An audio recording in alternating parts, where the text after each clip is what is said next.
Hoje eu acho que, não sei como para vocês, talvez seja uma aula comum, mas para mim hoje é a aula mais importante da escola dominical, tá? Então assim, para quem é bastante próximo da gente, que conversa todo dia e tal, dificilmente eu fico ansioso para dar uma aula, mas hoje eu fiquei muito ansioso. Eu já orei umas 50 vezes, já pedi para 3 pessoas já orar por mim, porque hoje é a primeira aula do Novo Testamento. E quando você fala de Novo Testamento, é algo completamente diferente, porque a gente que escolhe estudar a Bíblia, seguir o que está aqui dentro da Bíblia, né, parece ser um livro comum, não é? Um livro que tem várias folhas aqui, parece algo muito comum. Mas quando você chega no Novo Testamento e você abre o Novo Testamento, parece que tudo abre, tudo faz sentido, tudo se torna diferente. E quando a gente começar a estudar o Novo Testamento, é diferente. Ó, se você chega para uma pessoa e fala assim, você já leu a Bíblia? A pessoa fala assim, já. Aí você pergunta, você já estudou a Bíblia?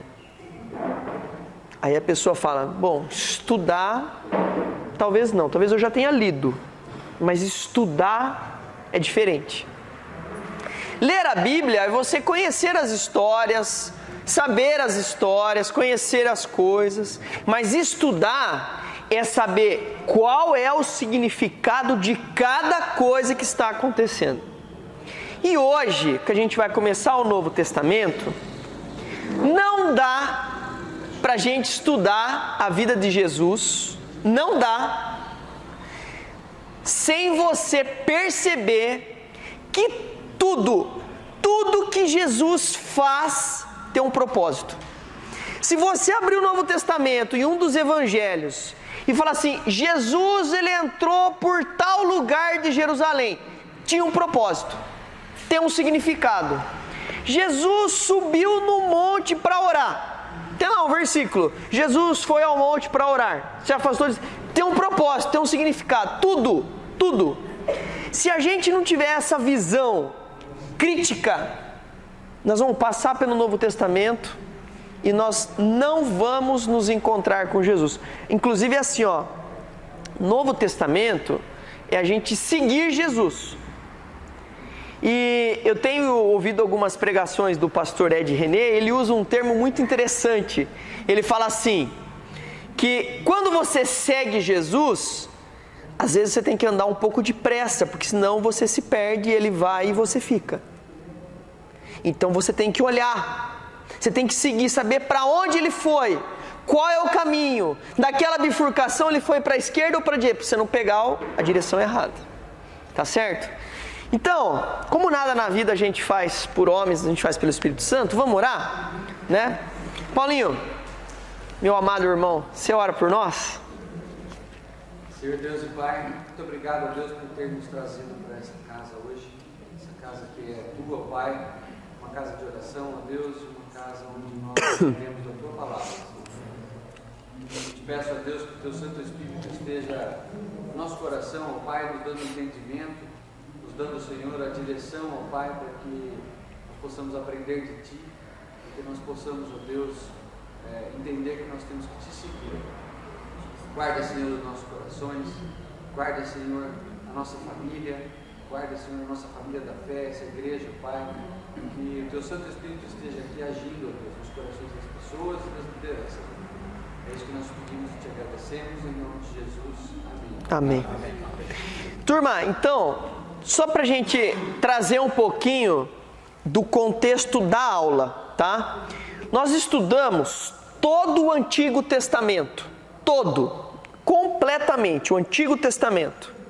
Aí nós estudamos um período entre os 2 testamentos, que é o período intertestamentário. E hoje é a primeira aula do Novo Testamento e nós vamos até o final. O objetivo da gente estar fazendo isso é a gente estudar a Bíblia, saber o que ela quer dizer para a gente, o que ela nos conta. Nós que somos o povo da humanidade, o povo de Deus, o que ela nos conta? Quando você vê no Antigo Testamento, você vê uma história. Eu já falei isso aqui na classe. O que é a Bíblia? É a história de amor entre Deus e o homem. É um livro de amor, uma história, ok? E essa história começa lá no Antigo Testamento, no Gênesis, quando Deus cria o homem. E ela vem por vários livros, numa sequência que a gente viu, desde Adão e Eva, Caim e Abel, aí vem Sete, vem a geração, e aí vem a geração lá de Noé, dilúvio e tudo mais, aí vai, Moisés liberta o povo, várias coisas que a gente viu. E que agora no Novo Testamento nós vamos ter que rever tudo. Por quê? Porque quando chega Jesus, Ele é a explicação de tudo o que aconteceu lá. Eu vou relembrar uma imagem que eu falei na primeira aula desse propósito dessa classe, quando a gente começou a estudar a Bíblia. O Antigo Testamento, ele vem por aqui, ó, e ele é um rastro de pólvora que a gente não enxerga. De repente, quando nasce Jesus e Jesus vem para o ministério dele, tem uma explosão que ilumina todo aquele rastro de pólvora. Então, a hora que você olha para Jesus e você olha para o Antigo Testamento e vê o rastro, você fala: ah, agora eu entendi. Agora faz sentido o Antigo Testamento. Porque o Antigo Testamento, sem a pessoa de Jesus, não tem sentido. Aonde eu quero chegar? Quando nós somos igreja, que a gente vem domingo na escola dominical, vem no culto à noite, tudo, isso é Antigo Testamento. Isso é Antigo Testamento. Agora, se nisso de Antigo Testamento, se não houver a pessoa de Jesus, não faz sentido. Nós vamos ser ritualista. Nós vamos fazer ritual só. E nós não vamos ser diferente de judeu. Eu não vou ser diferente de católico, de maometano, de espírita, ritualista. Tem que ter um significado. E é em Jesus que tem significado. E nós vamos começar a ver essa história hoje. Nós vamos ter essa história de Jesus, mais ou menos aí, em 6 aulas, em 7 aulas, nós vamos falar sobre a vida completa de Jesus. Desde a inspiração que ele vem do nada, que ele sempre existiu, até a ascensão dele aos céus. De lá até ali, nós vamos ver tudo isso. No ponto de vista de 4 pessoas, de 4 evangelhos. Ou seja, de Mateus, Marcos, João e Lucas. São 4 pessoas que vão contar a história de Jesus com pontos de vista diferentes. É mais ou menos assim, ó. Eu conheci o Silvio e eu quero contar para as pessoas quem foi o Silvio. Então eu conto com a minha visão e o meu convívio com o Silvio. O Pedro vai contar, o Mateus vai contar e o Fernando também vai contar. São pessoas diferentes. Agora, a pergunta que eu faço: quando a gente conta a história de alguém, a gente conta para alguém. Não é isso? Então vamos supor, eu vou contar para o Wilson quem foi o Silvio. Eu vou falar algumas coisas do Silvio. Aí chega o Giovanni aqui e fala: papai, quem é o Silvio? Eu vou falar as mesmas coisas que eu falei para ele? Eu vou dar um enfoque diferente para o Giovanni. Tio Silvio é aquele que contava aquelas piadas sem graça, lembra? Você lembra dele?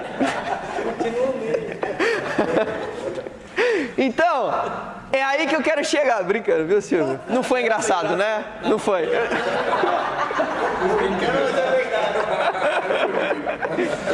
Então, contando aqui dos evangelhos, cada um deles vai contar quem foi Jesus, mas cada um vai contar para um povo diferente. E é assim que a gente tem que ler a Bíblia. Quando você abre no livro de Mateus, o jeito que Mateus contou a história de Jesus tem um porquê. Não é simplesmente você falar assim, Mateus, lá, aqui também conta, mesma historinha, nem precisa ler Marcos, está aqui em Mateus. Aqui em João também conta, não preciso ler. Não. Tem que ler porque um contou para um povo, o outro contou para outro. O enfoque é diferente. E aí, você vai começar a perceber a plenitude, a integralidade da pessoa de Jesus. Se você olhar só por um evangelho, você vai ver uma parte só de Jesus. Você não vai ver o todo. É a mesma pessoa. Então, só para a gente então começar. O Antigo Testamento, nós temos livros que estão preparando para a pessoa de Jesus. Tá? Então, o Antigo Testamento, o que nós temos lá? Nós temos, primeiro, começando o relacionamento de Deus e o homem. Como que Deus se relaciona? Eu não falei que a Bíblia é uma história de amor entre Deus e o homem? Então, essa relação, ela começa de alguma forma. Então, no Antigo Testamento, nós vemos Deus se relacionando com o homem de uma forma que quando vem a pessoa de Jesus, esse relacionamento é completamente diferente. Por quê? Vocês vão perceber o porquê que muda. O Novo Testamento, tirando os Evangelhos, o Novo Testamento são livros explicativos. Basicamente é o que? São as cartas. São livros doutrinários. O que é uma doutrina? É uma forma de você explicar para as pessoas como você tem que viver. Então é simples. Quando vem as cartas de Paulo, as cartas gerais, Pedro e tudo, é para a gente entender como nós temos que praticar a vida cristã. É isso que é o Novo Testamento. O livro de Atos é um livro histórico, contando o quê? A vida da igreja, como que nasceu a igreja. Se alguém perguntar para você, que igreja você é? Eu sou da igreja presbiteriana. Mas de onde veio a igreja presbiteriana? Está no livro de Atos. Você quer explicar de onde veio a igreja presbiteriana? Está no livro de Atos, foi de lá que veio. Ok? E é legal, por quê? Porque o livro de Atos é um livro que ele não termina. Nós vivemos hoje o livro de Atos, ele continua até hoje. Por quê? Porque o livro de Atos é a história da igreja. E o Apocalipse? O Apocalipse é uma revelação. E nós vamos ter 4 aulas de Apocalipse no final do ano para fechar o Novo Testamento, falando sobre esse livro. Mas as cartas, que é o Novo Testamento praticamente, são cartas que explicam como você tem que viver. O Antigo Testamento prepara. E o Evangelho é o centro da Bíblia, é o coração da Bíblia, onde está falando o quê? A pessoa de Jesus. Quem foi Jesus? Quem foi ele? Só que contando para um povo, para outro povo, para outro povo, para 4 povos diferentes. Muito bem. Seguindo. Então são 4 pontos de vista diferentes. Significado completo de Cristo e evangélico único. Esses 3 aqui, Mateus, Marcos e Lucas, eles são considerados evangelhos sinóticos. O que significa essa palavra? Eles têm o mesmo ponto de vista. No sentido do quê? Da perspectiva histórica e terrena de Deus. Vocês vão ver que eles vão estar falando de Jesus, homem, que tem autoridade, sim, mas é Jesus, terreno. E João, o ponto de vista dele é completamente diferente. João, o tempo todo, ele aponta para quem é Jesus. Ele não vai falar o que Jesus fez, o que ele tem, o que ele não tem. Não. João, o tempo todo, ele aponta para quê? Quem é Jesus? Tanto é que no livro de João, nós temos as 7 afirmações de Jesus, de quem ele é. Eu sou o pão da vida, eu sou a verdade. Está lá, nós vamos estudar isso. Então, João, ele fala quem é Jesus. Muito legal. Então, olha só que bacana. Oi. Mateus enfatiza Jesus como rei. Isso. Marcos como servo. Isso. Lucas como homem. E João como Deus. Eu vou pôr ele para dar aula aqui. Olha lá, pegando a deixa do Senhor. Ó, Jesus visto como Mateus, rei. Marcos, servo. Lucas, homem. João, impressionante, hein? Uma salva de palmas para ele, hein?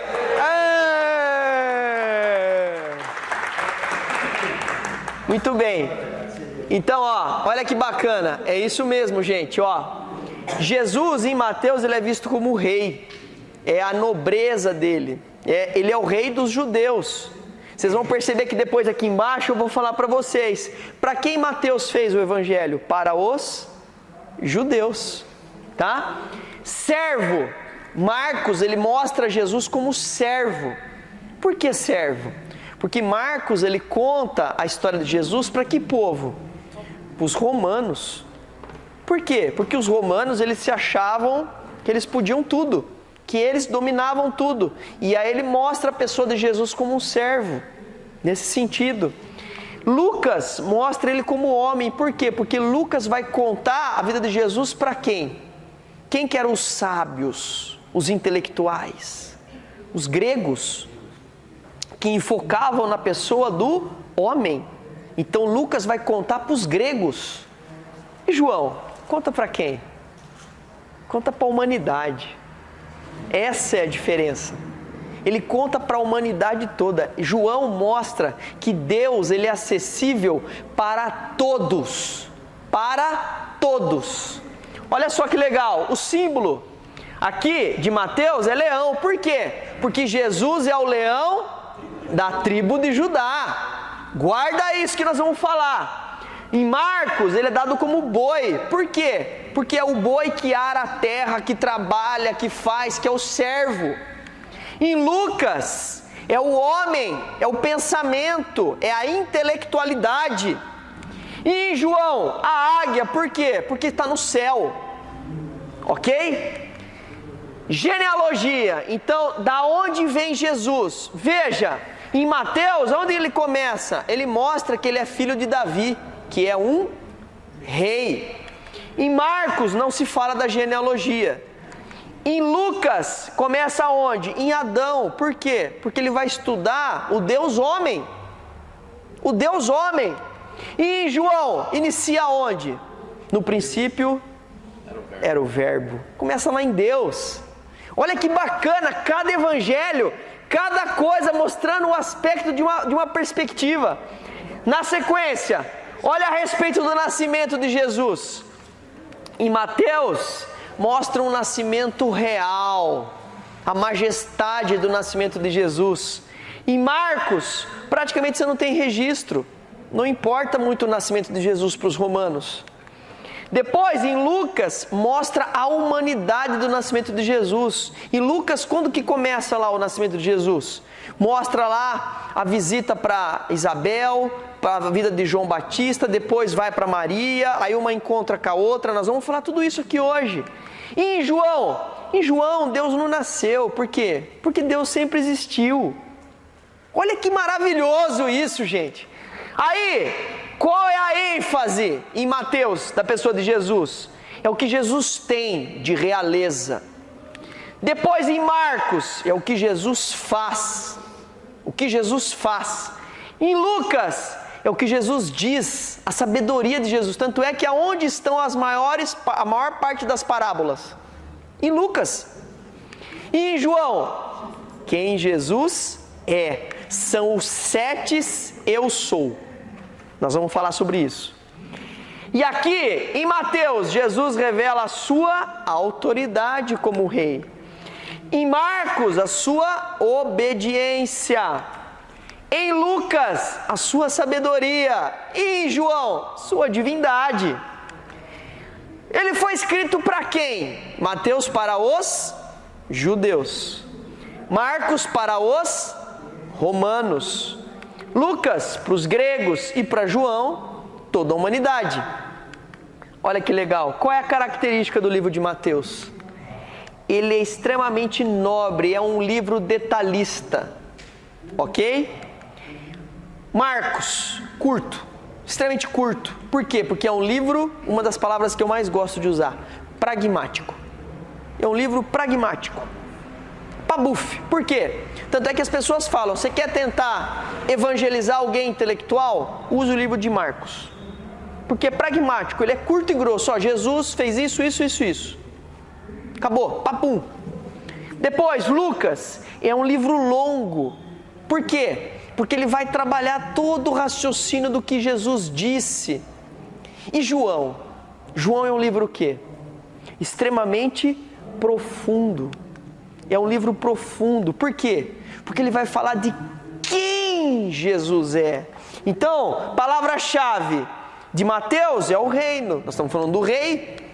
Em Marcos, o serviço. Em Lucas, é o filho do homem. E em João? João é a vida. Eu sou o pão da vida. Muito bem. Jesus, ele é o nosso quê em Mateus? É o nosso Senhor. Em Marcos, é um exemplo a ser seguido. Em Lucas, é o nosso amigo. E em João, é o nosso Salvador. Olha que legal, os 4 pontos de vista. Sensacional isso. Não dá para você ler o Evangelho sem saber isso. A sua percepção do que cada um está contando é diferente. Olha só. O nosso Salvador, nos 4 Evangelhos, aqui ele é Salvador o quê? Prometido. Aqui Mateus anuncia o que os judeus estão esperando. Tanto é que ele vai contar os milagres em Mateus que somente o Messias faria. A ênfase dos milagres em Mateus são os milagres que só o Messias faria. Que é o quê? Curar um cego de nascença, que é expulsar o demônio numa pessoa muda. São esses tipos, curar leproso. Esse tipo de milagre que vai ter em Mateus. Por quê? Somente o Messias verdadeiro faria. Em Marcos, é um Salvador poderoso. Em Lucas, é o homem perfeito. Típico grego. Tudo que é perfeito, intelectual, tal. E em João, é o nosso Salvador pessoal. É algo que é seu. Você é o Emanuel mesmo. O que é Emanuel? Significa Deus conosco. E ele começa em Mateus, ele começa contando a genealogia real de Jesus. Em Marcos, ele começa falando do mensageiro de Jesus. Quem era o mensageiro de Jesus? João Batista. Em Lucas, ele começa com a humanidade de Jesus, vai falar do nascimento de João Batista, o nascimento de Jesus. E em João, é na divindade de Jesus. E ele termina em Mateus falando da ressurreição. Em Marcos ele vai terminar com a ascensão. Em Lucas ele vai terminar com a bênção. E com João com a promessa que ele vai voltar. Sensacional! Você vê que a hora que você percebe a visão de cada evangelho, cada uma visão, mas que os 4 juntos é que vai denotar mesmo a pessoa integral de Jesus. Não dá para você conhecer Jesus por um evangelho só. Não dá. E a propagação do evangelho por Mateus é para atingir qual povo? Judeu. Marcos, os romanos. Lucas, os gregos. E João, toda a humanidade. Muito bem. Sabendo disso, eu quero que vocês... Eu vou traduzir isso aqui, ó. Aqui, ó. 44 depois de Cristo. Jesus já tinha morrido, né? Jesus morreu ao redor de 30 depois de Cristo. Todo mundo acredita que seja 33, mas tem um gap aí da história que acaba dando sempre em 30 depois de Cristo. Ele começa o ministério dele em 27 depois de Cristo e depois ele morre com 30 depois de Cristo, tá? Então, em 44, que é assim, ó, 14 anos depois da morte de Jesus, tá?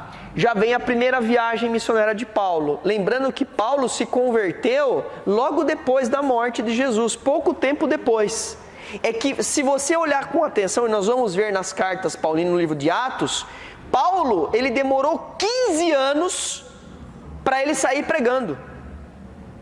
Ele demorou todo esse tempo. A gente acha que ele teve lá o encontro no caminho de Damasco e depois já saiu pregando tudo. Não. Paulo demorou 15 anos para ele começar o ministério dele de pregação, de plantação de igreja. 15 anos. Então veja que interessante. E aí, qual foi o primeiro livro escrito depois que teve o Antigo Testamento? Que eles tinham o Antigo Testamento. O primeiro livro é o livro de Tiago. A gente acredita que seja o Evangelho. Já é na sequência Mateus. Não. Mateus surgiu, só depois, lá na frente. Então veja, primeiro surgiu a carta de Tiago, depois para Gálatas, depois aqui, 1 Tessalonicenses, 2 Tessalonicenses, olha a sequência das cartas. Aí aqui, ao redor de 40 a 54 depois de Cristo, que surgiu o Evangelho de Marcos. Mas Marcos prega para quem? Para os romanos. E aqui está acontecendo o quê? A perseguição dos cristãos por quem? Pelos romanos. Então faz sentido. Aí na sequência vem o Evangelho de Lucas. Por que Lucas? Porque o Evangelho já passou aqui, o povo romano que está aqui na parte da Ásia aqui, e já está indo lá para a Europa. Está chegando na Grécia o Evangelho. Por isso que a pregação ali é para os gregos. Por isso que surge Lucas. Na sequência vem o Evangelho de Mateus. Por que o Evangelho de Mateus? Porque tem muita briga. Aqui é o turma judeu que se converteu, falou, não, peraí, a turma tem que fazer circuncisão também para participar do povo. Aí começa os pega. Que circuncisão? Nós nascemos agora de Cristo, é do Espírito, não é mais... Então, você veja a importância de cada evangelho. Isso aqui vai pregar Cristo para os judeus, para eles perceberem que é todo mundo do mesmo povo. E por último, é o Evangelho de João, onde João vai escrever o Evangelho, ele vai escrever as cartas e depois na ilha de Patmos ele vai escrever o livro de Apocalipse.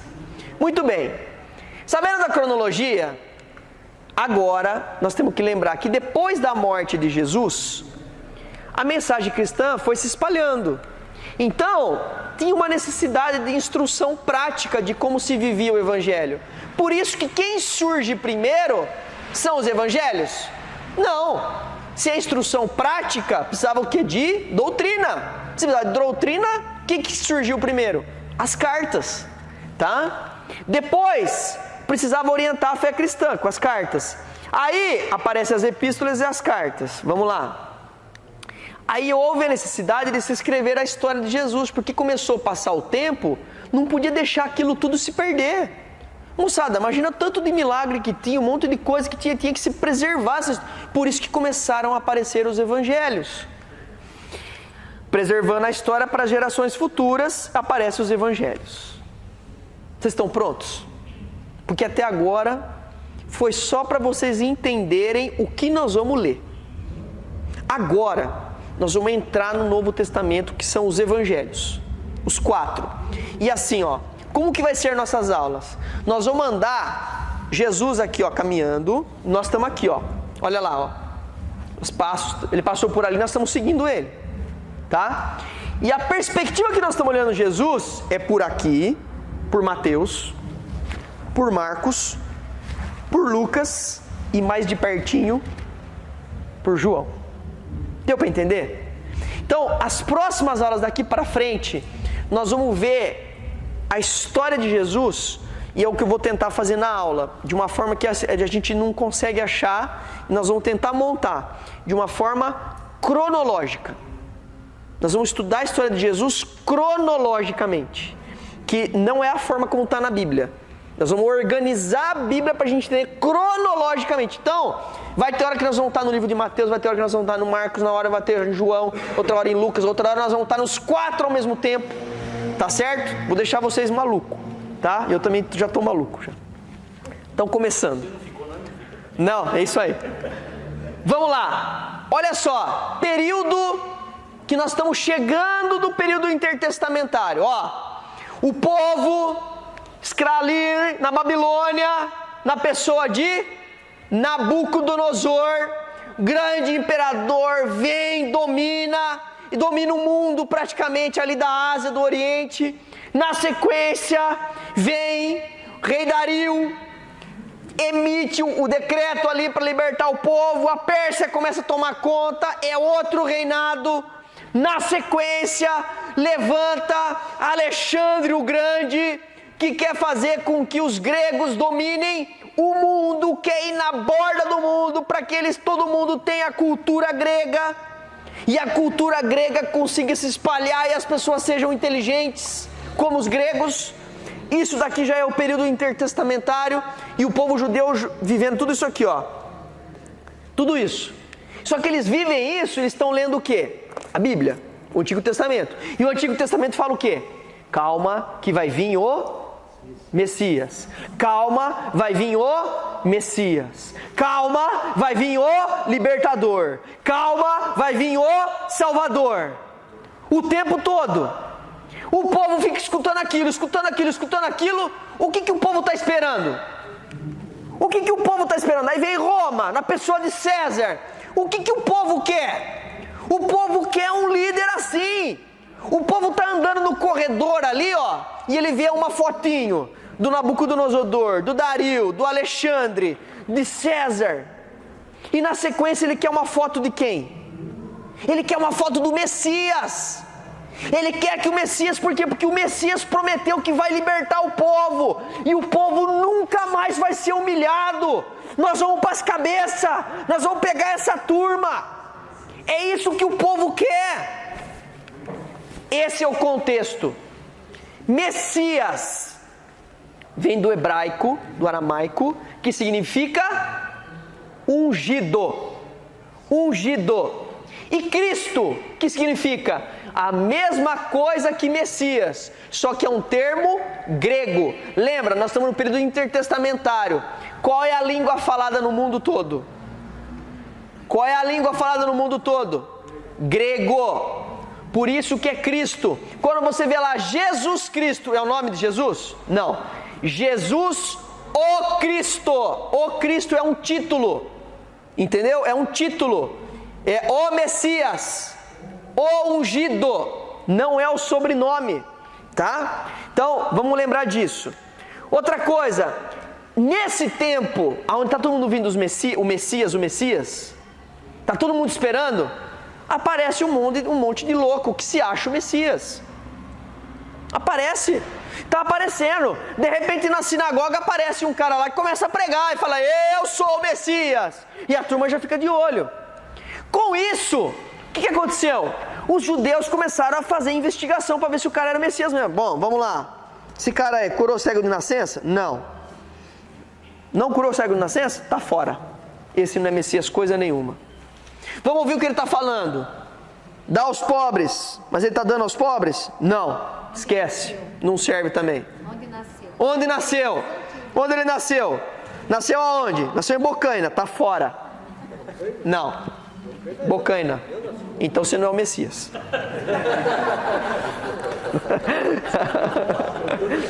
Então, é assim que é o contexto ali. Levanta um monte de falso Messias.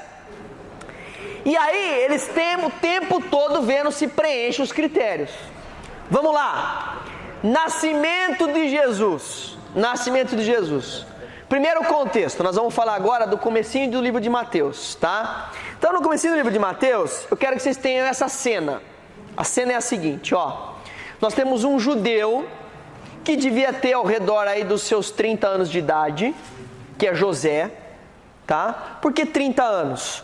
Porque era a idade que um judeu já começava a ser um cidadão público. É a partir dos 30 que ele começava uma vida pública, que ele tinha capacidade de sustentar, de fazer as coisas.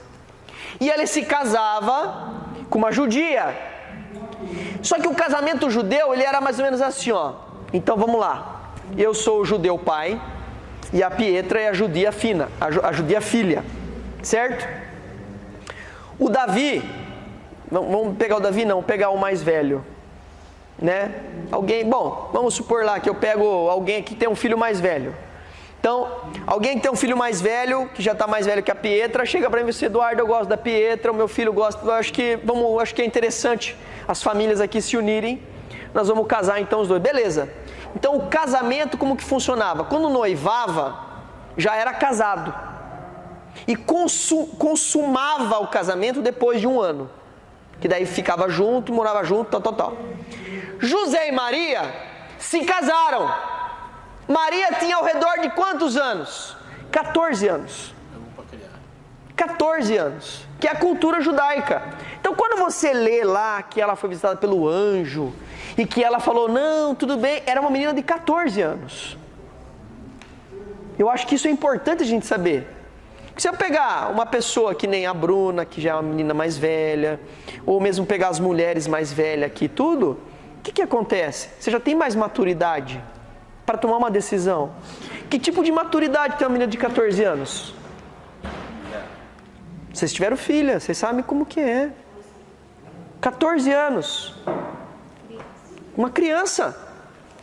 E ela foi visitada pelo anjo. Quando o anjo Gabriel chega para ela, ele fala o quê? Você foi abençoada e você vai ser a mãe do Messias. O Espírito Santo vai te visitar. E ela aceita. Quando José fica sabendo disso, o que José... Qual a atitude dele? José foi ponta firme. Primeiro, que ele questionou. Certeza que ele questionou. Ele ficou meio em dúvida. Tanto é que ele quis anular o casamento. Para quê? Para que Maria não passasse vergonha. Porque imagina, todo mundo ia pensar que ele tinha engravidado ela. Antes do prazo. Exatamente. Então ele foi para anular o casamento. Só que ele foi dormir, teve um sonho e o anjo visitou ele em sonho e confirmou. É do Espírito e não deixe de receber Maria. Olha que interessante isso. A partir daí, José assume e segue em frente. Nesse mesmo tempo, tá? É mais ou menos ao mesmo tempo. Só que a história de Jesus essa visita começou um pouquinho depois. Um pouquinho antes, 5 meses antes, alguém também foi visitado pelo anjo Gabriel. Então aqui já cumpriu a primeira profecia, tá? Zacarias, que era o marido de Isabel, mãe de João Batista, Zacarias era um sacerdote. E ele estava lá fazendo os trabalhos dele de sacerdote. Fizeram sorteio para ver quem ia fazer a oferta do incenso lá dentro, lá do Santo dos Santos. E aí caiu Zacarias. E então Zacarias entrou. Quando ele entrou, quem visita ele? O anjo Gabriel, mesmo anjo de Maria. Chegou e falou, você e a sua casa foram abençoados, vocês vão ser abençoados com um filho que vai anunciar a vinda do Salvador. E Zacarias pega e fala assim, mas não dá para ser nós, não vai dar certo. Como não vai dar certo? Não vai dar certo, anjo, porque nós somos meio velho já, não dá, minha mulher é estéril, já não dá mais conta lá, o negócio não sobe mais, não dá certo. Entendeu? E aí o anjo pega e fala assim, não, vai dar certo sim, nós temos um Viagra gospel e vai funcionar, certo? E aí o que acontece? Por conta desse questionamento de João Batista, de Zacarias, ele fica mudo, porque ele duvidou. E a Isabel é visitada pelo anjo, tá? E no sentido assim do ato sexual dos dois, e funciona, e ela engravida de Zacarias. Isabel não fica grávida do Espírito Santo, certo? Ela fica de Zacarias pelo poder do Espírito Santo. Muito legal. Aí, Isabel, quando fica grávida, o que ela faz? Imagina Isabel, uma mulher idosa, que assim, naquela época, o que mulher valia? Para que ela servia? Para procriar. Mulher que não servia para procriar, não servia para nada. Não servia para nada. Só para vocês entenderem um pouquinho, vou antecipar uma parte da aula aqui. Qual era o contexto da mulher judia? Qual é a história da mulher na Bíblia? Qual é a primeira mulher? Eva. A primeira mulher da Bíblia. Quando você chega para um judeu e fala assim, por que teve pecado? O que o judeu fala? Foi a Eva. E eu ouvi uma do Ed René que ele falou, que eu achei sensacional. Que a serpente, quando ela olhou no paraíso e viu, e falou assim, e agora? em quem que eu chego? Eu chego em Adão ou chego em Eva? Para tentar convencer ele a comer da fruta. E agora? Quem? Se eu chegar em Adão, é facinho. Ele vai comer. Mas ele não vai convencer a Eva a comer. Agora, se eu chegar na Eva, a Eva come e ela convence rapidinho, porque para convencer o homem não precisa ser diabo, basta um rabo de saia que está tudo certo. Não é isso? Então, eu achei isso fantástico, essa tiradinha. Por quê? Não, mas dizem as más línguas aí que ele só conseguiu convencer a Eva porque falou que emagrecia. Ah, bom, tem essa também, tem essa. É isso aí. Então, veja só que interessante. Quando você vai olhar, essa piada foi boa, não foi ruim. Quando você vai olhar a história da mulher, a mulher foi quem trouxe o pecado para o mundo. O judeu, quando ele faz a oração pela manhã, né, dizem as pessoas que estudam o judaísmo, tudo, ele agradece a Deus por ele não ter nascido mulher, por ele não ter nascido cachorro e por ele não ter nascido samaritano.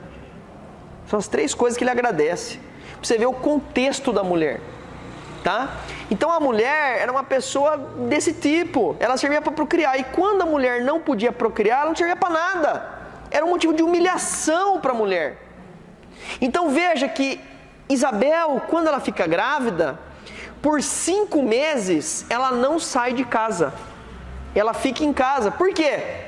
Gente, imagina uma mulher idosa que queria ter filho a vida toda e de repente engravida. Você acha que ela vai sair abusando?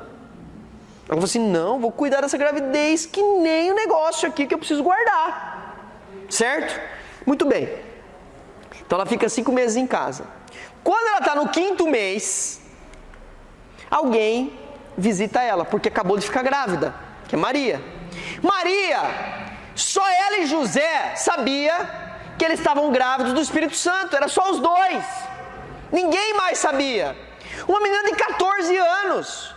De repente, ela fica sabendo que uma mulher ficou grávida também, que é mais velha, e que estão falando que foi porque ela foi visitada pelo anjo, porque o marido dela ficou mudo, e já está um buchicho na cidade, e tal. O que Maria faz?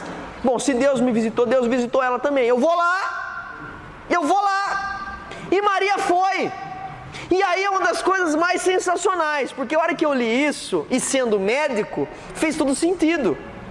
Por quê? Porque Isabel está ali, de costas. Ela não estava de frente, a Bíblia deixa claro que ela está de costas. E Maria chega e chama Isabel. Quando ela chega na presença de Isabel e chama Isabel de costas, o que acontece na barriga de Isabel? O nenê se mexe. Quando que começa a movimentação fetal na mulher? A partir de 4 a 5 meses. Antes disso não tem movimentação fetal. Quando eu li aquilo, gente, eu falei assim, meu senhor é muito inteligente. Que coisa, rapaz, é tudo certo. Tudo programadinho. E aí, o anjo tinha falado para Zacarias que o filho dele ia ter o poder do Espírito antes do nascimento. E aquela movimentação fetal para ela fez todo sentido, porque a criança dela já começou a anunciar o Salvador. E bendito és tu que carrega o Filho de Deus. E Maria, aquela menina de 14 anos que tinha sido visitada pelo anjo, que devia estar super angustiada, ela e o marido naquela situação, com vergonha, não querendo se mostrar para ninguém, porque ninguém podia saber que ela estava grávida. Quando de repente aquela mulher, sem saber nada da vida dela, anuncia que ela tem um Salvador na barriga, ela faz o quê? Ela faz o cântico de Maria. Graças a Deus, Deus teve misericórdia de mim e a minha humilhação acabou. E ela começa a falar tudo isso. Ela começa a sentir no coração dela uma certeza que realmente ela carrega o Messias. Isso é sensacional. Porque pra gente, a gente lendo aqui, é o Messias mesmo. Mas imagina uma menina de 14 anos. Imagina o impacto que teve isso. Isso é algo que arrepia a gente de ver.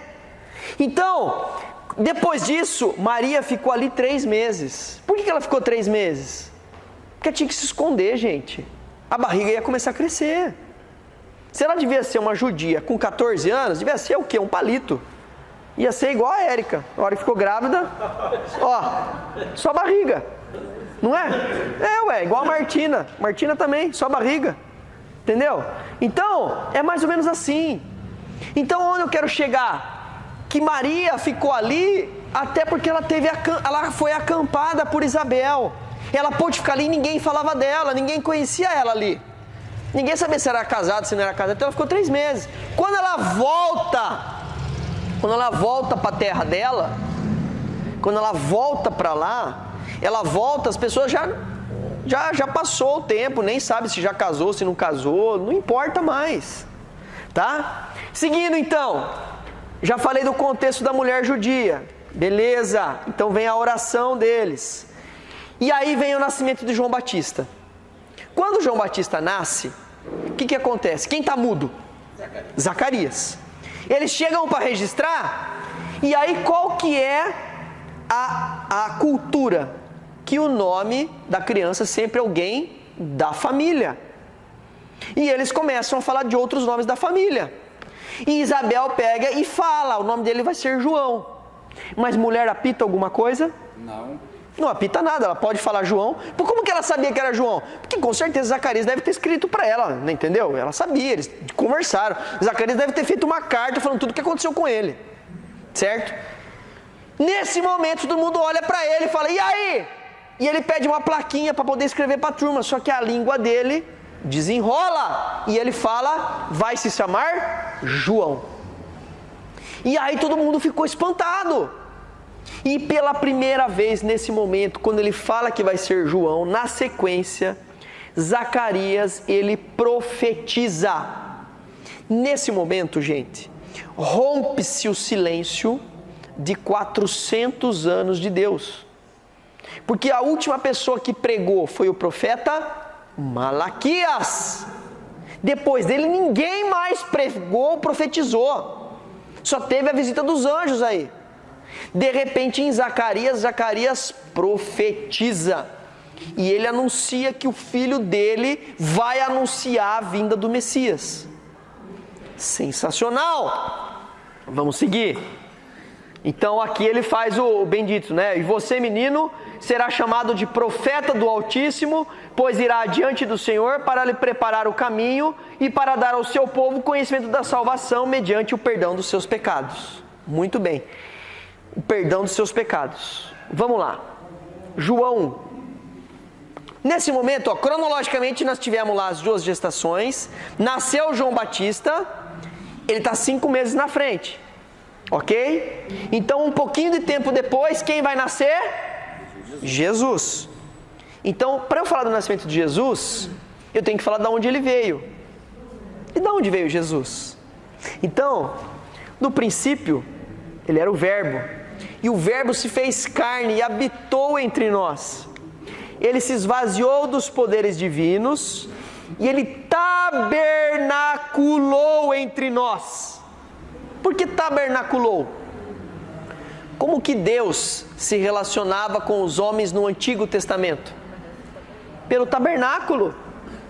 Veja o tipo de relacionamento que Deus tinha com os homens. Era um relacionamento próximo. No Antigo Testamento, não era próximo. Era uma relação de amizade? Não. Era uma relação de temor, de medo. Essa era a relação de Deus com os homens. Por quê? Porque ele tinha que educar o povo a se relacionar com ele. Guarda isso que eu estou falando. Guarda isso. A relação de Deus com os homens era uma relação de medo, distância, de regras. 10 mandamentos. Veja bem isso. De repente, Deus se esvazia. Ele se esvazia. Por isso que o nome de Jesus é Emanuel. Ele não é um Deus que está lá em cima. Ele é um Deus que quer estar com a gente aqui embaixo. Ele quer habitar entre nós, Ele quer andar entre nós. Tanto é que se você pegar a história de Jesus aqui, você vê Jesus fazendo o quê? Orando, comendo, e comendo, e bebendo, e comendo. Que coisa mais gostosa! A gente se reúne de sexta, de sábado, de domingo. A gente se reúne para quê? Para comer! Quando a gente se relaciona, que a gente quer ficar com as pessoas que a gente ama, que a gente gosta, a gente sente e faz o quê? Come! É isso que é, a cultura é isso. Por quê? Porque a hora da refeição é um momento íntimo. Íntimo. E o que Jesus quer com a gente? Intimidade.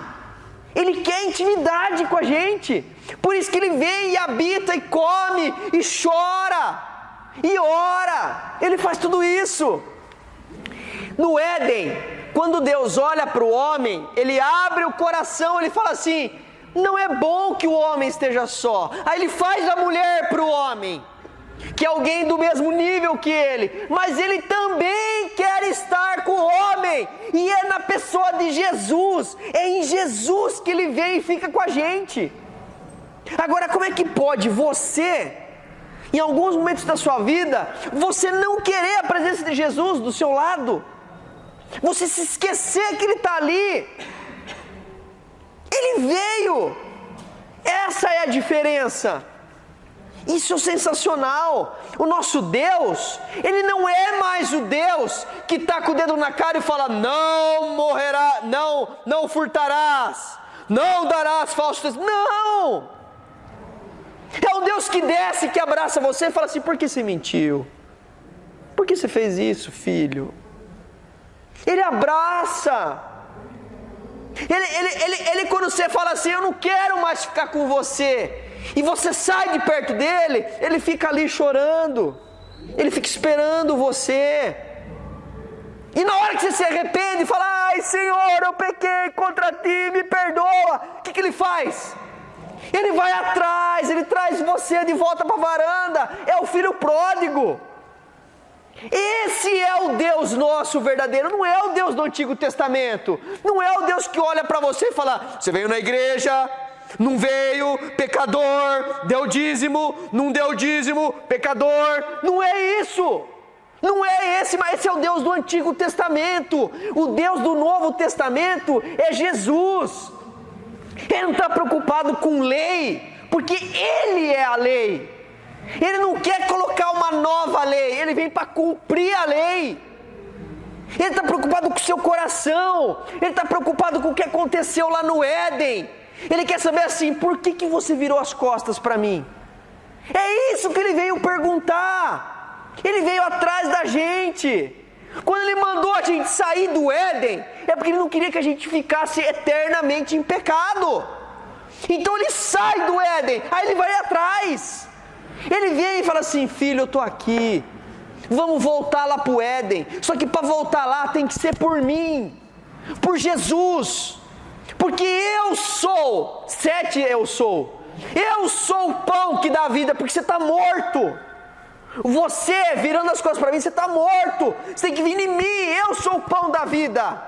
Você tem que vir em mim, por quê? Porque eu te liberto, eu sou a verdade. Você quer voltar para lá? Então vem comigo, porque eu sou o caminho. É assim que funciona, esse é o Jesus. E Ele veio. Então, Emanuel é quando Ele vem e a gente começa a ler o Evangelho, e você começa a ver Jesus fazendo as coisas. Você fala assim: meu, Jesus, Ele está fazendo isso porque é isso que Ele quer intimidade, Ele quer o coração. Quando você lê o Evangelho, você não quer um Jesus que fica olhando para você, te reprovando. Ele não reprova, Ele fica triste, Ele se entristece com o seu pecado. E quando Ele vê alguém que ninguém bota fé naquela pessoa, e a pessoa olha para Jesus e fala assim: só o Senhor falar que eu já vou acreditar, eu creio. Ele vai olhar e falar assim: ó, esse é um homem de grande fé. É graça, né? Hã? É dele que eu estou falando. Esse é um homem de grande fé. Então, Graça, né? e a graça, ele não faz assim porque o centurião merecia. Não merecia. É graça. Ele só quer amar a gente. Ele quer amor. Só que o amor só é verdadeiro quando ele é recíproco. Não existe amor de um lado só. O amor de um lado só, ele não sobrevive. É uma relação que é fadada ao fracasso. O amor por si só, ele tem que perpetuar sendo recíproco. Tanto é que assim, quem ama, ele quer dar. Mas numa relação de dois que amam, o dar tem que vir dos dois lados. Quando Deus estava lá, Ele era o Verbo, estava lá em cima, estava Ele, Jesus, o Espírito Santo lá, eles não precisavam ter criado o homem. Estava tudo perfeito. Só que se Deus não criasse o homem, era um Deus egoísta. Por quê? Porque o nosso Deus é um Deus que ama, que Ele quer dar, que Ele quer fazer para o outro, sem querer nada em troca. Deus não fez as coisas para a nossa vida, para a minha vida, para a sua, porque Ele quer agora algo em troca. Ele não quer nada. Só que o amor, por definição, quando a gente se sente amado, a gente também quer dar. Por que a gente tem que querer dar amor? Porque nós somos imagem e semelhança de Deus. E se você é a imagem e semelhança de um Deus que ama e que dá, então você também tem que fazer a mesma coisa. Desculpa a gritaria, gente, mas é que hoje está demais. Segue. Nasce Jesus. Quando nasce Jesus, olha o contexto. 5 meses depois do nascimento de João Batista, José e Maria fazem o recenseamento. Então, eles estão lá de Nazaré, vem lá um dos representantes do Império Romano e fala assim: olha, o imperador César está mandando todo mundo descer para Belém porque vai fazer o recenseamento, que ele quer fazer uma contagem de novo para ver quantas pessoas tem. E nisso Maria já está assim, ó, já está andando que nem pata-choca já, certo? Está lá, daquele jeito. E eles saem de Nazaré e vai para qual cidade? Belém. Outra profecia. Porque o nosso Salvador, ele vai nascer da Efrata, Belém. Então, nasce Jesus em Belém. Herodes chama alguns magos, que são alguns astrônomos, tá? E manda saber aonde está esse rei, porque falaram assim, ó, vai nascer o rei. Herodes fica sabendo, e Herodes é o quê? Ele é um Idumeu. Lembra que é descendente de Esaú, que gosta de judeu? Não gosta de judeu. Ah, tem rei nascendo? Ah, sei. Rei vai ser contra o meu reinado. Vai lá saber onde está esse rei. E os magos vão. E quando os magos chegam, eles entregam ouro, que é o papel de rei de Jesus, incenso, que é o poder de sacerdócio dele, e a mirra. A mirra era usada para embalsamar. Significa o quê? Que Jesus vai ter poder sobre a morte, ok? Muito bem. E começa então a matança das crianças com menos de 2 anos, que é uma forma de Herodes tentar coibir que esse rei prossiga. Com isso, Maria e José de Belém, eles vão para onde? Para o Egito. Eles fogem para o Egito. Na sequência, quando eles voltam para Jerusalém, um dos parentes de Herodes está governando ali. Vocês vão entender uma coisa, na Bíblia, várias vezes aparece assim, ó, o tetrarca Arquelau. O que é tetrarca? Israel era dividido em 4 partes. O norte era a Galileia. A parte do meio era Samaria. A parte inferior é a Judéia. E a parte da direita aqui, do lado de cá, da direita, que é mais oriental, era a Pérea. Então Israel estava dividido em 4 partes. Então para cada parte tinha um governante, um tetrarca, por isso que são 4, tetrarca, tá bom? E um deles era Arquelau, que estava governando Jerusalém, que é na Judéia, que é no sul, tá bom? Muito bem. Então eles foram para Galiléia, eles voltaram para Nazaré. E Jesus cresceu aonde? Em Nazaré. Por isso que ele era chamado de Nazareno. E aí a gente já vem com as outras profecias, né? De Miqueias, falando que era de Belém que havia o Salvador, que eles foram para o Egito, em Oséias, e aqui que ele seria chamado de Nazareno. Outras profecias acontecendo. Nessa época, nós tínhamos alguns partidos judaicos. Então, quem são os saduceus? Eu já falei para vocês. Os saduceus eram os sumos sacerdotes, eles guardavam a Torá e eles eram iguais aos fariseus, só que eles não guardavam aquela coisa do jugo do fariseu, do rabino, tudo. Eles guardavam só a Torá e eles tinham uma influência muito grande dos gregos, ok? Os fariseus, que eles seguiam a lei de Moisés e os profetas, e eles tinham o jugo rabínico, eles faziam a interpretação da lei. Por isso que Jesus, o tempo todo, se pegava com eles.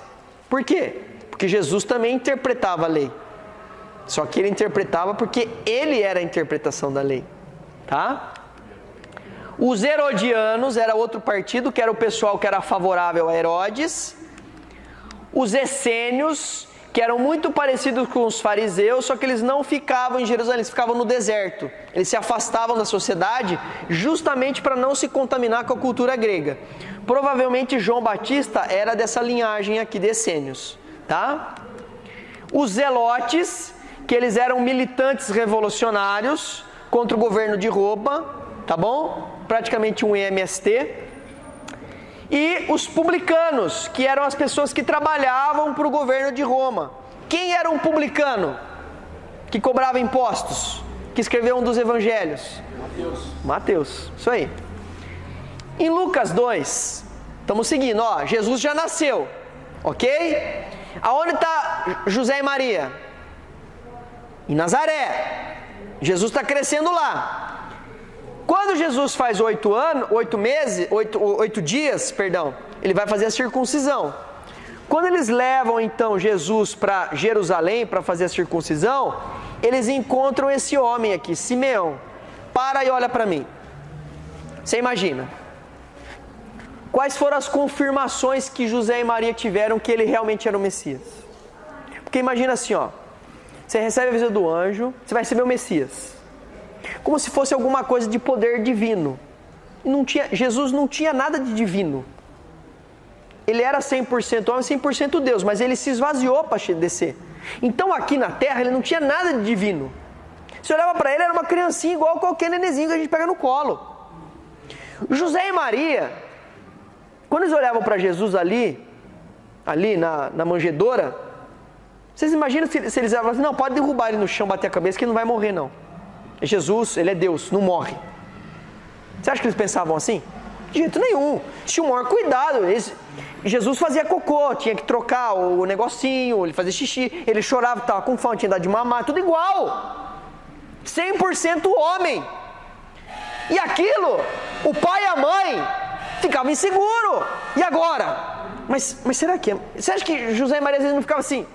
Messias, desse tamanho vai salvar o mundo? Como é que pode? Aí eles vão circuncidar o filho. De repente tem um cara lá, um tal de Simeão, nunca viu José e Maria, entra ali no teu, ele bate o olho, opa, Salvador. Gente, imagina isso. Você com todo esse contexto na família, Deus levanta, opa, Salvador. Na sequência vem uma mulher que é uma profetisa ali no templo, que pega a criança e confirma, ele vai salvar e vai tirar o pecado do mundo. José e Maria vai ficando com o coração o quê? Realmente é o Messias. E esse é o momento mais importante de um pai e de uma mãe. Acabou de nascer a criança. Até então está na barriga aqui, tudo tranquilo. Mas a hora que pegou no braço, ele, oh meu Deus, confirmação. Aí, eles voltam para o Egito. Aí, quando Jesus volta para Jerusalém... Chega o Dídio. Então, chega o Dídio. Filho, isso, cuidado aí.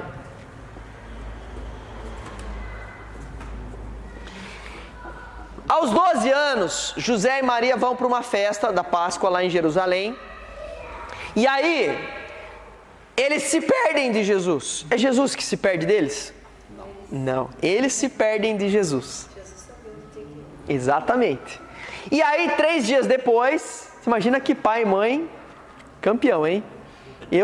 Rapaz do céu, se eu vou em algum lugar e eu não vejo o Giovanni e a Pietra, eu já fico desesperado. A turma naquela época era bem sorta mesmo, né? Tranquilo, o Messias, ele se vira. tranquilo, deve estar multiplicando pão ali na esquina, certeza, tranquilo. Então, a hora que eles percebem, eles vão atrás de Jesus. E o que Maria fala para Jesus? Ela dá uma prensa em Jesus. Onde você estava, moleque? Importante, se você não conhece a cultura judaica, você não vai entender essa parte da Bíblia. Jesus, ele é uma criança desobediente? Mas ele se espalhou, ele se afastou dos pais. Como é que é isso daí? Você não pode ficar confuso. O moleque desobediente, ó. Não obedeceu ao pai e à mãe e tal. Se você ler na Bíblia, você vai ver o quê? Que quando você chega lá aos 12 anos, a criança, ela já sabe a Torá inteirinha. E ela já começa em treinamento com os rabinos, em relação à discussão da Torá. Então, o pai e a mãe foi lá fazer as coisas, Jesus foi aonde? No templo. Tanto é que ele fala para eles. Eu estava na casa do meu pai. Essa é a primeira vez que Jesus trata Deus como pai. É o primeiro momento. Jesus está ensinando para José e Maria que, na verdade, o pai dele e deles também é Deus. E na sequência do versículo, você vai ver aqui, Mateus ele fala que Jesus obedecia José e Maria conforme qualquer criança obedecia. Que na verdade aqui, o que é o choque das coisas? Que não é uma obediência, é mostrar a autoridade. Quem é a autoridade não é Maria, não é a mãe, a autoridade é Jesus. Ali ele já tem a autoridade de Messias. E você vai ver que todas as pessoas se maravilhavam com o que o menino falava. Ali ele já começava a ter o questionamento do julgo dos rabinos. Já devia estar tendo questionamento. Então ele mantinha a honra aos pais. E ele já começa a mostrar para Maria que a submissão dele é para quem? Para Deus. Bom. Até porque se ele estaria quebrando um dos mandamentos. Exatamente. Senão ele não ia honrar pai e mãe. E ele honrava. Agora, aqui é a última parte da aula. Eu quero terminar aqui, tá? Vem comigo. Aos 30 anos começa a vida pública do judeu. Aparecem vários falsos messias. Cria-se o Sinédrio, que é uma comissão de inquérito para fazer a investigação se o cara é Messias ou não. Aí aparece João Batista. Aí olha para mim, não olha mais pro slide. João Batista chega, ele é um cara que vive no deserto, e ele começa a pregar o batismo de arrependimento. Por quê? Porque a palavra do anjo para Zacarias fala que o filho dele ia anunciar a vinda do Messias e ele ia fazer filhos se voltarem para os pais e os pais se voltarem para os filhos. Por quê? Porque ele ia preparar a chegada do Messias. Para o Messias chegar e ele ser aceito, o que precisa haver na vida da pessoa? Arrependimento. Se alguém perguntar para você, qual é a primeira coisa que eu preciso fazer para ser salvo? É aceitar Jesus? Não. Eu preciso me arrepender dos meus... Então, se você for evangelizar alguém, cara, eu quero Jesus. Qual é a primeira coisa que eu preciso? Cara, você precisa se arrepender dos seus pecados. Essa é a primeira coisa. O plano da salvação começa no arrependimento. Tanto é que quando Jesus... ele é pedido para alguém fazer um milagre, ele quer a pessoa de Jesus na vida dele. Quando você olhar cada milagre, por que Jesus chega e fala assim, seus pecados estão perdoados? Porque Jesus só entra na sua vida se houver perdão, se houver arrependimento. Sem perdão e arrependimento, Jesus não tem como entrar na sua vida. Não tem. Não dá para ele entrar. Tem que haver perdão e arrependimento. Nisso, João Batista começa a batizar um, batizar outro e tal. Está para vir o Messias. E olha, ele está vindo. E ele já está aqui no meio de nós e tal. E vai. E está vindo o Messias. E de repente chega Jesus para ele. E Jesus chega para ele. E ele sabe de Jesus?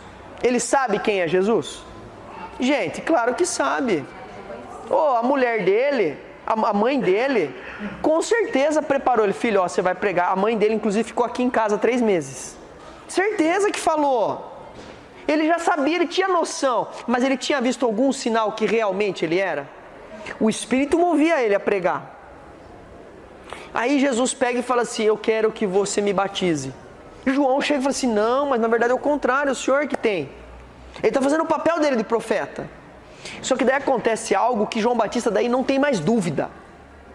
Ele batiza Jesus e de repente vem dos céus uma voz falando, este é o meu filho amado em quem tenho prazer. E desce uma pomba. É um sinal. E quando João Batista vê aquilo, ele fala, Senhor, glória a Deus, porque realmente nós temos o Messias aqui. O Senhor está confirmando o sentimento do meu coração. Agora vai.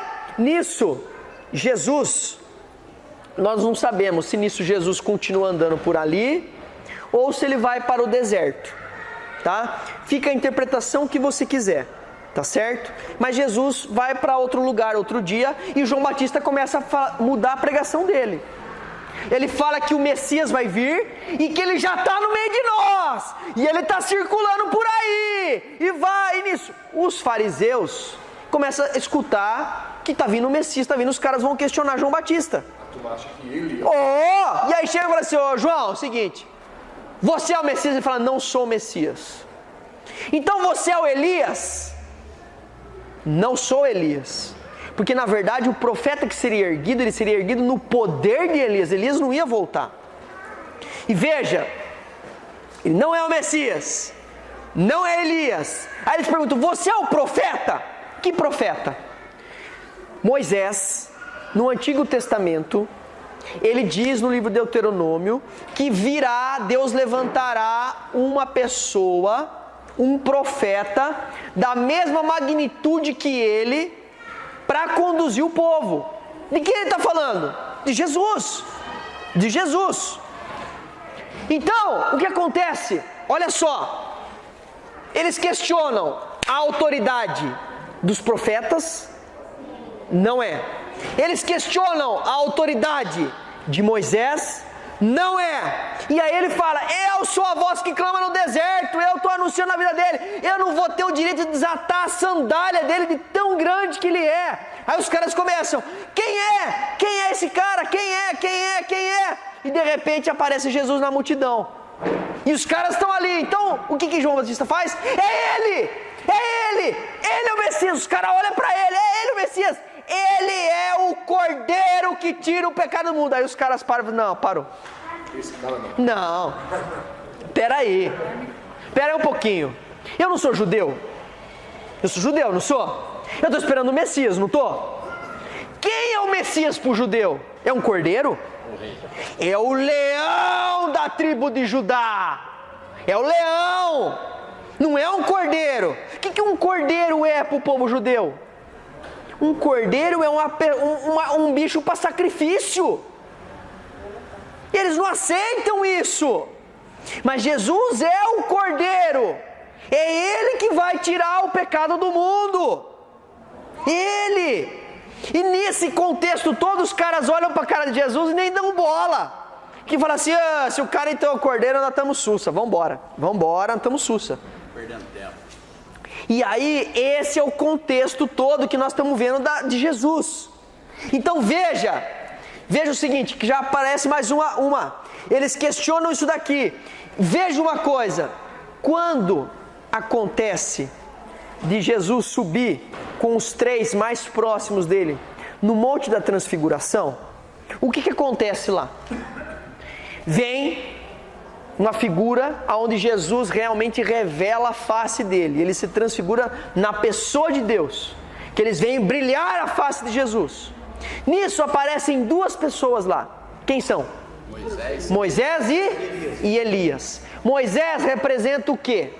A lei, a Torá. E Elias representa os profetas.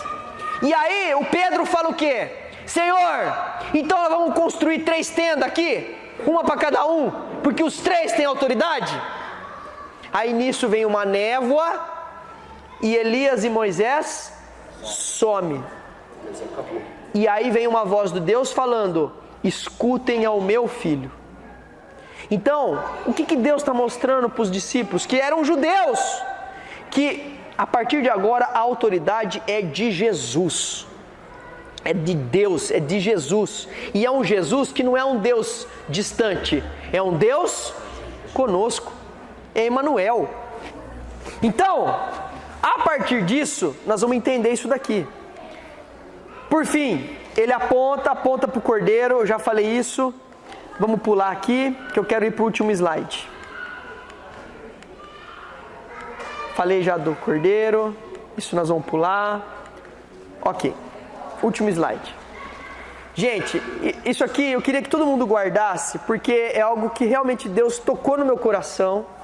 E se você é pai e você é mãe, eu acho que a forma de Jesus realmente se revelar pra gente, ele mostra como que Deus faz o ensino dele pra gente educar os nossos filhos. Então veja bem, nós não somos filhos de Deus? Somos. O Deus do Antigo Testamento é um Deus próximo ou ele é distante? Ele é um Deus que ele é de amor ou ele é um Deus de autoridade? Ele é um Deus pessoal ou é um Deus de regras? Deus de regras. Por quê? Porque o homem é imaturo, ele não sabe se relacionar. Então Deus precisa fazer dessa forma. Mas na verdade, Deus é assim mesmo? Não. Aí nós temos o Deus do Novo Testamento, aonde ele é um Deus Emmanuel, é um Deus conosco, é onde é um Deus que chega próximo da gente e fala, por quê? É um Deus que caminha com a gente, é um Deus de amor, é um Deus que fala assim, ó, Moisés lhes disse, mas eu, porém, vos digo. Ou então, é um Deus que quando as pessoas falam, é isso, porque para se purificar precisa de água, ele fala, veja bem, não é bem assim. Na verdade a purificação é por mim. Não é a água que purifica, é o sangue. É isso que purifica. Então não é bem assim. Jesus, ele é um Jesus mais próximo, ele é pessoal. Ele fala ao nosso coração. Aonde eu quero chegar? Você tem filho? Tem filho. Quando o seu filho é pequeno e ele descer a mão no amiguinho, na orelha do amiguinho, você vai chegar para ele e assim, filho, não pode, filho. Você bateu no amiguinho, não pode. O papai já falou que não pode. Tem que cuidar. Olha lá, o menininho tá chorando. Dá o carrinho para ele um pouquinho. O que seu filho vai falar? Não. É meu. Ele entende? Não entende. Então, a forma de se relacionar com seu filho tem que ser diferente. Deus foi assim com a gente. Então não tenha medo. Seja o Deus do Antigo Testamento com o seu filho quando ele é pequenininho. Seja um Deus disciplinador com o seu filho, igual Deus foi. Vai para lá. Isso. Aula prática, hein? Aula prática. Deu risada. Mas seja um Deus disciplinador. Por que no Antigo Testamento Deus mata, Deus queima, Deus disciplina? Por quê? Porque o povo é imaturo. Mas a hora que o povo ganha maturidade, o seu filho cresceu.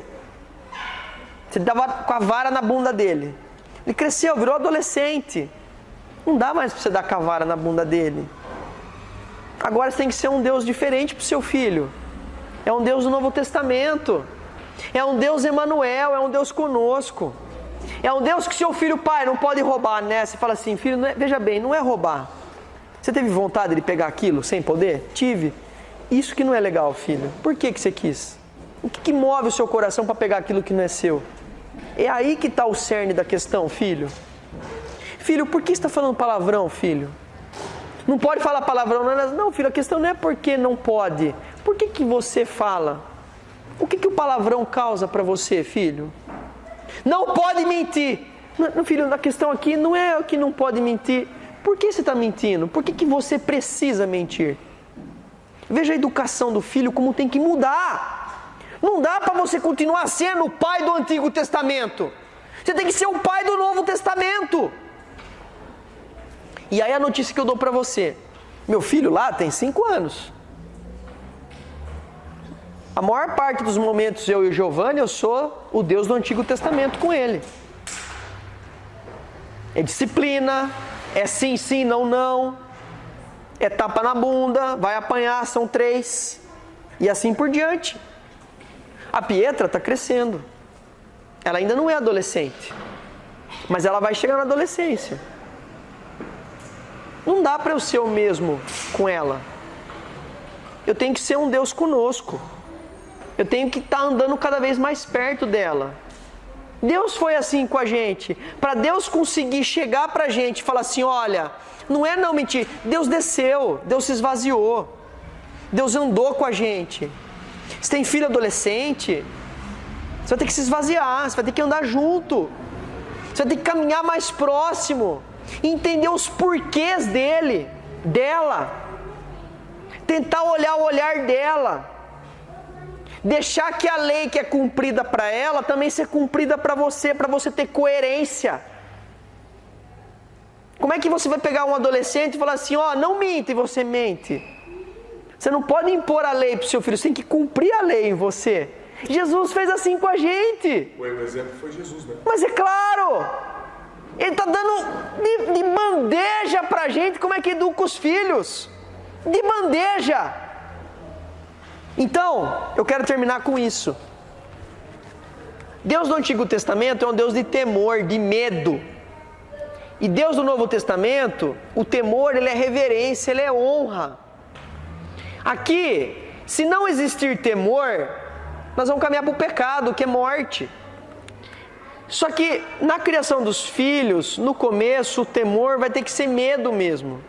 Não tem como eu chegar para o Giovanni, por exemplo, se eu pegar e falar não, ele sai dando risada. Agora se eu falar assim, ó, não quero mais, se for vai apanhar. Nunca mais ele vai deixar nada aqui. E vai entender. A Pietra vem aqui, eu só vou olhar para a Pietra. Ela foi ali, eu só vou olhar. Ela já vai entender. Já vai entender. Por quê? Já cresceu. Então a criação dos filhos grande, o temor não pode ser medo. Tem que ser reverência, tem que ser andar junto, tem que ser honra. Tem que ser recíproco, tem que ser amor. Honrar pai e mãe para que os seus dias se prolonguem na terra. A honra é a mesma coisa que aqui, ó. Traz temor, para quê? Porque não aconteça morte. Por isso que fala que vai prolongar a vida. Se não existir temor, também vai ter morte. Quando a gente é criança, a gente era menino, né? Ó. Quando eu era menino, pensava como menino, falava como menino.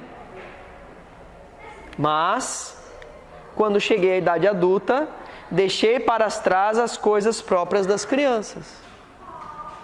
Olha que maravilhoso que a Bíblia é pra gente. Ela ensina como que tem que criar nossos filhos. Através de quem? Da pessoa de Jesus. Eu vou parar por aqui. Na próxima aula em diante, nós vamos continuar caminhando junto com Jesus. A gente vai começar indo para o deserto com ele. A gente já vai saber que ele é o Messias. João Batista anunciou ele como Messias. E nós vamos para o deserto com ele. E depois que ele vir do deserto, ele vai começar o ministério dele. São 3 anos. E tudo que ele faz tem significado. Eu quero terminar a aula com 2 aplicações. A primeira, se você tem filhos, lembra disso. Tem hora que você vai ter que ser o Deus do Antigo Testamento, se o seu filho for pequeno. Mas se o seu filho for grande, olhe para Jesus. Veja como ele agiu com você e age assim com o seu filho. Segunda aplicação. Moçada, hoje vocês aprenderam uma coisa que para mim foi muito importante. Quando eu aprendi, quando eu estudei e aprendi. Quando você abre o Evangelho e que você tem lá Mateus, Marcos, Lucas e João, cada um tem uma perspectiva de Jesus. Nós temos que aprender todas as perspectivas. E a gente tem que tomar cuidado para não deixar Jesus fugir da gente. Tudo que ele faz no Evangelho tem um significado. Se você puder ler os Evangelhos para vir para a aula, é importantíssimo. Vai ter toda a diferença a aula para você. A aplicação que isso vai trazer para a sua vida. Ok? Vamos orar? Vamos ficar de pé?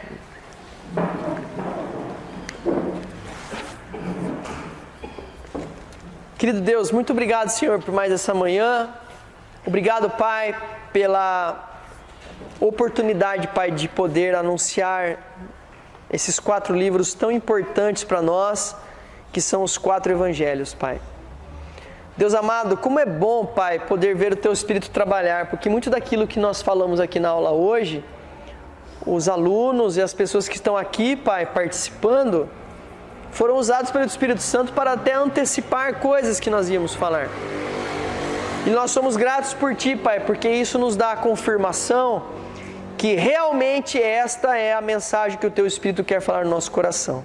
Que não é algo vindo dos homens, mas é algo vindo do Teu Santo Espírito. Obrigado, Senhor, pela vida de cada um. Pai, obrigado pelo Evangelho, Senhor. Obrigado pela vida de Jesus na nossa vida. E que realmente, Pai, cada dia que passe, nós possamos realmente olhar para Jesus com olhos desejosos de sermos cada vez mais parecidos com Ele.